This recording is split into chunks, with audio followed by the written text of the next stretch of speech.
নতুন করে দালালি সেবা দিবে চলবে না, সেবা দিবে চলবে না, নতুন করে দালালি। অবশেষে ইন্টার্ন চিকিৎসকদের আন্দোলনের মুখে পদত্যাগ করলেন বরিশাল শেরে বাংলা মেডিকেল কলেজ হাসপাতালের পরিচালক ডক্টর সাইফুল ইসলাম।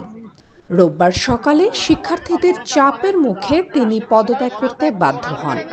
এ সময় আন্দোলনের কারণে হাসপাতালের মধ্যে বিশৃঙ্খল পরিস্থিতি সৃষ্টি হলে রোগীদের মধ্যে আতঙ্ক ছড়িয়ে পড়ে। চরমভাবে ব্যাহত হয় চিকিৎসা সেবাও। সমস্ত স্টুডেন্টরা তাদের সমস্ত কার্যক্রম থেকে অব্যাহতি নেবে, হয় পরিচালক তার কার্যক্রম থেকে অব্যাহতি নেবে, না হয় হসপিটাল এবং ক্লাসের সমস্ত কার্যক্রম বন্ধ থাকবে। এদিকে শিক্ষার্থীদের অভিযোগ, ডক্টর সাইফুল ইসলাম পরিচালক হিসেবে দক্ষ নয়। তার বিরুদ্ধে হাসপাতালের অনেক অন্যায় কাজের সঙ্গে যুক্ত থাকারও অভিযোগ করেছেন শিক্ষার্থীরা। আমাদের দাবিটা হচ্ছে পরিচালকের পদত্যাগ। আমাদের যে পরিচালক এখন বর্তমানে আছেন উনি ডাক্তার সাইফুল ইসলাম, ওনার বিরুদ্ধে নানান রকমের অভিযোগ আছে। দুর্নীতি থেকে নিয়ে শুরু করে একাডেমিক যে ব্যবস্থাপনা, এটার ক্ষেত্রে তার আচরণের অনেক অসঙ্গতি আমরা পাইছি। তো যে কারণে আমরা ছাত্র সমাজ একত্রিত হয়ে এখন আমাদের পিঠ দেয়ালে ঠেকে গেছে। এখন আমরা চাই পরিচালক এখান থেকে নিষ্কৃতি পাক। ইন্টার্ন চিকিৎসকরা আরও বলেছেন, শিক্ষার্থী ও ইন্টার্ন চিকিৎসকদের বিরুদ্ধে অবস্থান নিয়ে নানা কর্মকাণ্ড করে আসছিলেন ডক্টর সাইফুল ইসলাম।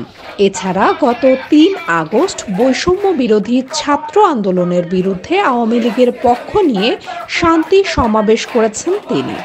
এছাড়া হাসপাতালে চিকিৎসকদের নিরাপদ কর্মপরিবেশ তৈরি করেননি। আমাদের দেখা গেছে যে 18 তারিখ সহ জুলাই মাসে আমাদের অনেক ছাত্রদেরকে হত্যা করা হয়েছে এবং তারা 3 তারিখে সেই শান্তি কমিটির একটা সমাবেশ করে এবং সে ফ্রন্ট লাইনে ছিল, সে পরিচালনা করছে বলা যেতে পারে যে আমাদের ভাইদের রক্তের উপর দাঁড়িয়ে সে ধরনের কাজ করছে। ঔষধ চুরি সহ বিভিন্ন ধরনের অভিযোগ আছে।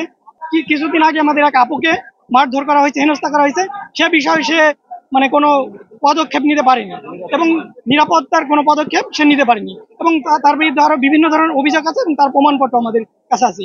তাই আমরা পরিচালকের পদত্যাগের দাবিতে এখানে অবস্থান করছি। সর্বশেষ এক শিশুর মৃত্যুকে কেন্দ্র করে চিকিৎসক লাঞ্ছিতের ঘটনায় কার্যকর কোনো ব্যবস্থা গ্রহণ করেননি। তার পক্ষপাতমূলক আচরণ নিয়ে তার এখানে দায়িত্ব পালন করার কোনো দরকার নেই বলেও মন্তব্য করেন আন্দোলনকারীরা। পদত্যাগপত্র সাইন করছেন এবং আমরা অতি দ্রুত একজন নতুন পরিচালক এখানে আনার ব্যবস্থা করবো এবং আমাদের চাহিদা হচ্ছে সেনাবাহিনীর মধ্য থেকে কেউ একজন আসবেন এবং আমাদের হসপিটালের যে দুর্দশা, এই দুর্দশা আগামী কিছুদিনের মধ্যেই সমাধান হবে। Doctor HM. সাইফুল ইসলাম বলেন, বরিশালের সন্তান আমি। বরিশালের প্রতি, এই প্রতিষ্ঠানের প্রতি আমার আবেগ আছে, ভালোবাসা আছে।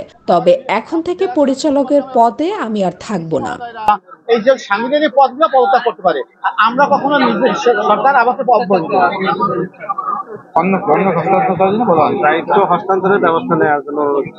এর আগে ইন্টার্ন চিকিৎসকরা হাসপাতালের সামনে বিক্ষোভ করেন। বিক্ষোভ সমর্থন জানিয়ে যুক্ত হন মেডিকেল কলেজের শিক্ষার্থীরাও। যদিও শনিবার দুপুর থেকে কর্মবিরতি পালন করে আসছিল ইন্টার্ন চিকিৎসকরা। রুবাই জান্নাত নওরিন, মতবাদ ডিজিটাল, বরিশাল।